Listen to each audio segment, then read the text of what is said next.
नमस्कार। इस वीडियो में बात हम 48 से 72 घंटों के दौरान के बीच में बनने वाले निम्न दबाव के क्षेत्र की करेंगे। जिस प्रकार बंगाल की खाड़ी पर सक्रियता बढ़ रही है और बंगाल की खाड़ी इंडिकेशन देने लगी है कि अब बंगाल की खाड़ी पर एक नया निम्न दबाव का क्षेत्र बन रहा है। क्या क्लाउडेशन इस समय बंगाल की खाड़ी पर है, साथ साथ क्या पोजीशन इस समय बंगाल की खाड़ी पर बन रही है। तो इस समय की तस्वीरों की बात करें तो भारत ही नहीं बल्कि बंगाल की खाड़ी और अन्य अरब सागर के भी इलाकों पर काफ़ी बादल हैं और बादलों की गर्जना के साथ कई राज्यों पर और बंगाल की खाड़ी अरब सागर पर भी वर्षा का सिलसिला बढ़ रहा है। अंडमान सागर पर आने वाले समय में यानी कि 48 घंटों के दौरान एक चिन्हित निम्न दबाव का क्षेत्र या फिर 48 से 72 घंटों का मैक्सिमम समय हो है और लगभग 48 से 72 घंटे के दौरान ये सिस्टम बनेगा निम्न दबाव के क्षेत्र में बंगाल की खाड़ी पर। और इसके बंगाल की खाड़ी पर निम्न दबाव के क्षेत्र के बनने के बाद ये सिस्टम किस दिशा में आगे बढ़ेगा इसकी भी बात करेंगे। यानी कि यहाँ पर यानी कि अगर मैं आपको दिखाने की कोशिश करूँ सैटेलाइट पिक्चर में, तो यहाँ पर ये सिस्टम बनेगा और यहाँ पर बनने के बाद सिस्टम मूवमेंट करता हुआ लगभग इस दिशा में यानी कि इस प्रकार से आगे बढ़ेगा, ऐसी संभावना इसकी है। और फिर यहाँ से ये रिकवर करता हुआ इस तरह पहुँचेगा भारत के राज्यों की ओर, यानी कि छत्तीसगढ़ के दक्षिणी माफ़ कीजिए उड़ीसा के दक्षिणी हिस्से और छत्तीसगढ़ के दक्षिणी हिस्सों से होते हुए ये फिर एमपी की ओर बढ़ेगा। यानी कि इस बार मानसून का अच्छा प्रदर्शन भारत के ऊपर रहने की संभावनाएं बनती हुई नजर आ रही है।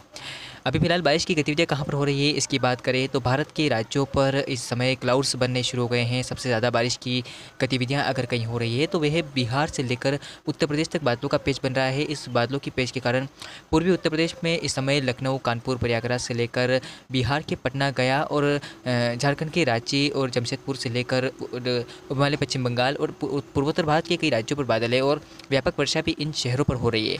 साथ ही साथ बारिश का सिलसिला अगर हम बात करें उत्तर पूर्वी एमपी के हिस्से, साथ साथ पश्चिम मध्य प्रदेश, तो यहाँ पर भी बादलों की गर्जना के साथ व्यापक वर्षा हो रही है। साथ ही साथ राजस्थान के पूर्वी हिस्सों पर भी बादल है। मतलब यानी कि हम कहें तो अगले 4 से 5 घंटों का ये मौसम पूर्वानुमान में बता रहा हूँ, लगभग 3 घंटे तक मान्य होता है ये। और 3 घंटों के दौरान इस तरह की मानसून एक्टिविटी है तो बंगाल की खाड़ी से मॉइस्चर के चलते जो फ्लो है बादलों का वो बंगाल की खाड़ी से यानी कि पूर्व की तरफ से बढ़ रहा है। इस तरह से बादलों का मूवमेंट चल रहा है अगर हम देखें इस समय तो। और इसके अलावा राजस्थान के ऊपर जिस तरह की एक्टिविटी हो रही है उस तरह से रेगिस्तान में बारिश का सिलसिला बढ़ गया है। इस समय बादल हैं और बादलों की गर्जना के साथ पूर्वी राजस्थान के हिस्सों पर जिसमें कोटा, भीलवाड़ा, बूंदी, झालावाड़ और आसपास के तमाम इलाकों पर इस समय गर्जना के साथ वर्षा हो रही है। ये विशेष बुलेटिन क्लाउड्स और उससे लगे हुए सैटेलाइट पिक्चर और साथ साथ बंगाल की खाड़ी में अगले 48 से 72 घंटों के दौरान किस तरह निम्न दबाव का क्षेत्र बनना है इसके ऊपर ये वीडियो है। और अभी तक आपने वीडियो को लाइक नहीं किया है, चैनल को सब्सक्राइब नहीं किया है तो कर लीजिए।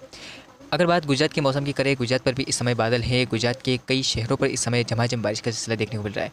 यानी कि पूरे ही गुजरात पर इस समय बादलों की कंडीशन बनी हुई है क्योंकि एक सर्कुलेशन यहाँ पर बना हुआ है अरबियन सी के ऊपर। यहाँ पर एक सर्कुलेशन बना हुआ है तो इस सर्कुलेशन के प्रभाव से और सर्कुलेशन का घुमाव इस तरह होता है तो सर्कुलेशन का इंटेंस जो है वो भी काफ़ी ज़बरदस्त रहता है। तो इस समय गुजरात के तमाम शहरों पर बादल हैं, गर्जना के साथ वर्षा भी हो रही है, ऐसी उम्मीद दिखाई दे रही है इस समय।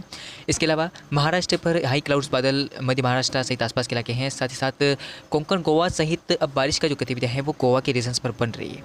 तेलंगाना में बादल आने शुरू हो गए हैं। इस तरह से मूवमेंट है तो रात्रि के समय संभावनाएं पूरी तरह से सशक्त मानसून प्रदर्शन की है। यहाँ पर भारी बारिश की कंडीशन बनती हुई नजर आ रही है। ये जो एरियाज़ है ये काफ़ी ज़बरदस्त प्रभावित वाला होगा, जिसमें तेलंगाना और अगर हम देखें तो आंध्र प्रदेश के तमाम इलाकों पर, साथ ही साथ तेलंगाना माफ़ कीजिएगा तमिलनाडु के इलाकों पर भी मध्यम से भारी वर्षा है तो बहुत भारी बारिश की संभावना दिखाई दे रही है।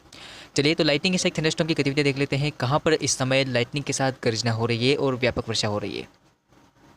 एक नज़र लाइव लाइटनिंग स्टेटस पे भी देख लेते हैं। लाइटनिंग के साथ भारत के किन राज्यों पर वर्षा हो रही है। क्लाउड्स की स्थिति आपने देखी, हाई क्लाउड्स बादल इस समय देश के कई राज्यों पे थे और अब आप देख सकते हैं लाइव लाइटनिंग स्टेटस यानी कि गर्जना के साथ और लाइटनिंग स्ट्राइक के साथ कहाँ पर वर्षा हो रही है। सबसे ज़्यादा बारिश की संभावना इस समय उत्तर पूर्वी उत्तर प्रदेश के हिस्सों पर है, साथ साथ दक्षिणी उत्तर प्रदेश के और बिहार और झारखंड के इलाकों पर भी इस समय लाइटनिंग के साथ गर्जना और व्यापक वर्षा देखने को मिल रही है। इस समय बादलों की कंडीशन आप देखिए कि एमपी के ऊपर भी है। एमपी के मध्य भागों यानी कि भोपाल से लेकर नीमच तक बारिश का सिलसिला देखने को मिल रहा है लाइटनिंग स्ट्राइक थंडरस्टॉर्म के साथ और बिजली की चमक। हालांकि इतनी बारिश की गतिविधियां नहीं हुई होगी लेकिन ये बादल दोपहर से हैं। दोपहर के बाद यानी कि शाम के करीबन 4 बजे के बाद यहाँ पर मौसम में बदलाव देखने को मिला। उसके बाद व्यापक वर्षा भी कई स्थानों पर हुई, जिसमें नीमच, मंदसौर, रतलाम, उज्जैन और आसपास के इलाकों पर, आगरमालवा में भी व्यापक वर्षा रिकॉर्ड की गई। लेकिन अब आप देख सकते हैं अगले यानी कि अभी की लाइटनिंग स्ट्राइक थंडरस्टॉर्म की बात कर रहा हूँ मैं, तो आप देखिए कि इस समय लाइटनिंग का जो पेचेस है वो लगभग एमपी के ऊपर है, पश्चिम मध्य प्रदेश में। तो ये पेच बढ़ेगा और अगले कुछ घंटों के दौरान फिर से जब एक्टिविटी पश्चिम मध्य प्रदेश में होगी तो दक्षिणी हिस्सों पर भी एक्टिविटी बढ़ने की संभावना बनती हुई नजर आ रही है। इसके अलावा पूर्वी राजस्थान पर इस समय बादल है, उदयपुर में बारिश का सिलसिला देखने को मिल रहा है। इसके अलावा प्रतापगढ़ में बादल है और कोटा में इस समय शुष्क मौसम होने लगा है। और साथ ही साथ राजस्थान के पश्चिमी क्षेत्रों पर बादल हैं, जिसमें तमाम बीकानेर, चूरू, श्रीगंगानगर तमाम जगहों पर बादल हैं और जयपुर में बारिश की संभावनाएं बनती हुई नजर आ रही है। इसके अलावा पंजाब, हरियाणा, दिल्ली पर बादल है, उत्तर प्रदेश पर, साथ साथ जो हम कह सकते हैं पर्वतीय क्षेत्रों में जम्मू कश्मीर, हिमाचल प्रदेश, उत्तराखंड के इलाकों में बादल बने हुए हैं। चलिए, तो बंगाल की खाड़ी पर बनने वाला निम्न दबाव का क्षेत्र किस तरीके से आगे बढ़ता है, कब बनता है और इसका इम्पैक्ट किन राज्यों पर पड़ता है, आइए जानते हैं इस वीडियो में। अंडमान सागर पर बनने वाला निम्न दबाव का क्षेत्र आप देख सकते हैं, इसकी इंटेंसिटी देखिए। मैं इस वीडियो में बात इसी के ऊपर कर रहा हूँ, ज़्यादातर मेरा टॉपिक यही है कि आने वाले समय में अंडमान सागर और उससे लगे हुए बंगाल की खाड़ी पर किस तरह निम्न दबाव का क्षेत्र बनता है। तो ये 2 जुलाई की स्थिति है, 2 जुलाई को सक्रियता पूरी तरह से निम्न दबाव के क्षेत्र की बनने की बन रही है। अंडमान निकोबार द्वीप समूह पर काफ़ी अच्छी बारिश होने की संभावनाएं बन रही है 2 जुलाई को, और व्यापक वर्षा भी कई स्थानों पर हो सकती है। इसके अलावा बारिश का सिलसिला तेलंगाना, तमिलनाडु, आंध्र प्रदेश इन रीजन्स पर भी बढ़ेगा। घाटों पर अच्छी बारिश होने की संभावनाएं दिखाई दे रही है। तो ये तो है इसकी एक्टिविटी, इसका प्रभाव आप देखिए कि इसका प्रभाव लगभग बढ़ता चला जाएगा। बंगाल की खाड़ी पर सक्रियता बढ़ेगी, जिसके अकॉर्डिंग हम देखें तो बारिश का सिलसिला बढ़ेगा, जिसमें बात छत्तीसगढ़, उड़ीसा इन रीजन्स पर फिलहाल इतनी बारिश नहीं हो रही, लेकिन अब बारिश का सिलसिला बढ़ता हुआ नजर आएगा। और ये बारिश का सिलसिला लगभग अगर हम आगे की बात करें तो इस एक सप्ताह यानी कि इस सप्ताह तक तो बढ़ता जाएगा। उसके बाद अगर बारिश में कमी देखने को मिलती है तो वो कहने वाली बात होगी, देखने वाली बात होगी। चलिए, तो इसके अलावा अब बात कर लेते हैं कि क्या आगे किस तरह निम्न दबाव का क्षेत्र विकसित होता है। तो आप देख सकते हैं ये 3 जुलाई की स्थिति है, यानी कि 48 घंटों के बाद की स्थिति आप देख सकते हैं। निम्न दबाव का क्षेत्र जो है वो बनते हुए पूरी तरह से सशक्त हो रहा है।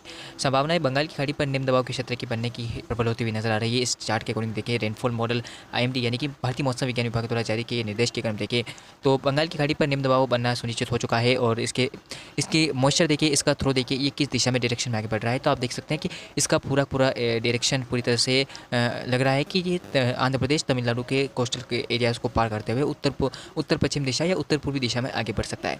इसके अलावा आप देख सकते हैं कि इसके प्रभाव से बारिश का सिलसिला मैंने कहा है कि छत्तीसगढ़, उड़ीसा और तेलंगाना और तमिलनाडु इन इलाकों में बढ़ेगा। तो वैसी ही परिस्थितियाँ अनुकूल होती हुई नजर आ रही है। इसके प्रभाव से बादलों का मूवमेंट जो है वो अरबियन सी में भी पहुँच रहा है। तो अरब सागर से लगे हुए कोस्टल घाट वाले इलाकों पर पहले से ही एक ट्रफ लाइन रेखा बनी हुई है। इसके प्रभाव से बारिश का सिलसिला यहाँ पर बढ़ता हुआ नजर आ रहा है, आप देख सकते हैं। चलिए, तो आगे बता देता हूँ आगे किस तरह से अंडमान सागर और उससे लगे हुए इलाकों पर निम्न दबाव का क्षेत्र बनता है। तो आप देखिए, निम्न दबाव का क्षेत्र बनता हुआ पूरी तरह से सशक्त हो जाएगा और डिप्रेशन में तो नहीं आएगा, लेकिन लो प्रेशर इंटेंसिटी में और काफ़ी सशक्त रहेगा। इसके प्रभाव से आप देखिए कि बंगाल की खाड़ी पर काफ़ी ज़्यादा हलचल रहेगी। तमाम जगहों पर मूसलाधार वर्षा होने की संभावना है। अंडमान सागर पर भारी से बहुत भारी बारिश की संभावना बन रही है। इसके प्रभाव से भारत के ऊपर मॉइस्चर काफ़ी तगड़ा पहुंचेगा, जिससे बिहार से लेकर पूर्वोत्तर भारत और छत्तीसगढ़, उड़ीसा सहित तेलंगाना, आंध्र प्रदेश, तमिलनाडु इन तमाम इलाकों में बारिश की तीव्रता बढ़ जाएगी। साथ साथ बंगाल की खाड़ी पर बनने वाला निम्न दबाव का क्षेत्र भारत के तटवर्ती क्षेत्रों के पास पहुंच जाएगा और तमिलनाडु को प्रभावित करने लगेगा। आगे बात कर लेते हैं। तो आप देख सकते हैं कि निम्न दबाव का क्षेत्र पूरी तरह से सशक्त होते हुए भारत के कोस्टल भागों यानी कि कह सकता हूँ कि लगभग तमिलनाडु, आंध्र प्रदेश के करेक्ट एरिया पर होगा और उस समय भारी बारिश देश के कई राज्यों पर शुरू हो जाएगी। खासकर कोस्टल भागों पर जो पश्चिमी घाट है वहाँ पर भारी से बहुत भारी बारिश होने की संभावना बन रही है। इसके मॉइस्चर के अकॉर्डिंग हम देखें तो कुल मिलाकर अभी यानी कि अगर हम देखें 5 जुलाई तक की, ये मैंने आपको स्थिति बताई, 5 जुलाई तक ये निम्न दबाव का क्षेत्र भारत के राज्यों पर मौसम को बदल देगा और कई राज्यों में भारी बारिश को शुरू कर देगा। इसके अलावा आप देख सकते हैं कोस्टल घाटों पर किस तरह की मॉनसून एक्टिविटी हो रही है। इससे लग रहा है कि भारी से बहुत भारी बारिश का सिलसिला देखने को मिलेगा और कई इलाकों में आम जनजीवन प्रभावित हो सकता है, बाढ़ से हालात भी बन सकते हैं।